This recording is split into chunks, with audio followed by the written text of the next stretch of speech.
9 minutes past 7. Welcome to Sabahul Muslim on Radio Islam International, second hour of the program. So, I want to put out a question to you, our listeners, those on the radio and as well as those on social media.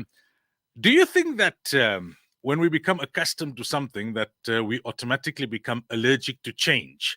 I was thinking, right? I was out of the country when FNB changed their logo. Now, I saw some of the reports. People were not too happy. They said, this new logo doesn't look good. It almost looks like a Wi-Fi, that Wi-Fi signal sign. Now the logo was one thing. FNB changed, many of the features on their app, and FNB was one of the first, to really progress when it came to the banking app. Other banks, I can't speak with authority with regards other banks because I don't bank with every bank. But I think from what I read at the time, at least, that FNB was quite ahead of everyone else in as far as its app was concerned, and then others were playing catch up. Whether they've caught up or not, I'm not sure. But that's a different matter. The point I want to make is that is it that when we get too used to something, that when it's replaced by something else, we automatically just feel like we don't like it. It takes a while for us to get used to it. It kind of has to grow on us, as they would say. In time, people will quieten down, and that logo will become the new logo. I mean, growing up from small, you had Bob, and you had the logo may have evolved somewhat. Maybe the change was not so drastic. I can't remember now. Someone will have to go and do a search and see if they can find the older pictures of what the FNB logo looked like in the old days when you still had a Bob card and a Bob T card. Remember that? And then it kind of evolved. So the colors kind of will change slightly, even if they remain the same. Others change drastically. Remember Vodacom, because I think of the partnership with Vodafone, they went away from the original, what was it, blue and green to the red. MTN kind of stuck with the yellow. Celsi moved away from the original color. What was it? I think red to black. Telkom has pretty much stuck with the blue. But things do change sometimes. I mean, you had Radio Islam as well. We're 25 years in existence. I think for the first half of our existence, we had a logo that had a picture of the Kaaba and the green dome, and it was green and black. Those were the colors. Some years ago, I think maybe about 10 years ago, if not longer, we changed the logo. So the whole font changed, the colors. It's now blue and red primarily, with a bit of black and white. The secondary color is black and white. The primary color is blue and red. The font has changed. The whole logo has changed. And then there's been an evolving of the logo itself, the new one, a little bit here and there. So it depends what you see, when you see, on which platform you see it. But I'm just using FNB as an example. The question I'm really asking is that anything new, do we kind of like say, no, we don't react positively to it simply because we got so used to the old one? I don't know about the app, but the few people I've spoken to, now one is the logo. That's just an image thing, right? That's optics. The other is actually the functionality of the app. They've done a redesign, new layout. When you speak to people, I prefer the old one. Was it really that the old one was better? Or was it just a case of you got so used to the old one that it's irritating you to get used to the newer one?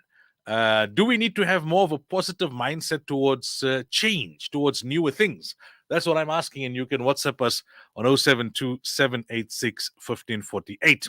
Okay, coming up, we have our hadith for the morning. Then we're speaking about how an after-school program is boosting South African youth mental health. They're talking interestingly about the after-school period, the Lights On After-School initiative. This is the specific initiative that we will talk about. The after-school sector, they say, is a forgotten sector. How exactly do you define after-school? We'll unpack that. Then Mawaja will join us in the studio with words, 7:30, or just after the news headlines. We continue with the tafsir of Surah Banu Israel. Today, we're talking about how it is forbidden in Islam to take the life of a human unjustly. It got to 8, the Africa Report, Emmanuel Matambo.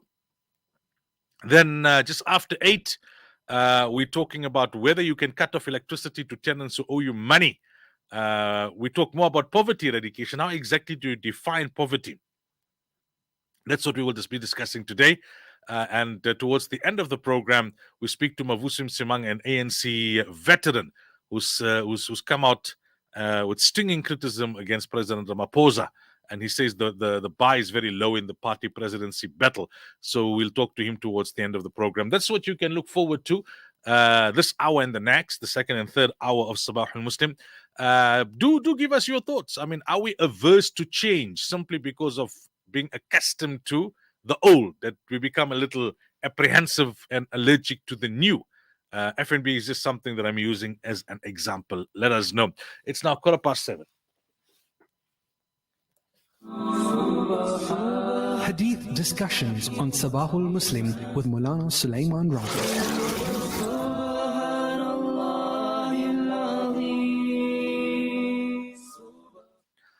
عن أبي هريرة رضي الله عنه قال قال رسول الله صلى الله عليه وسلم: ليس المسكين الذي ترده التمرة والتمرتان ولا اللقمة واللقمتان، إنما المسكين الذي يتعفف. متفق عليه.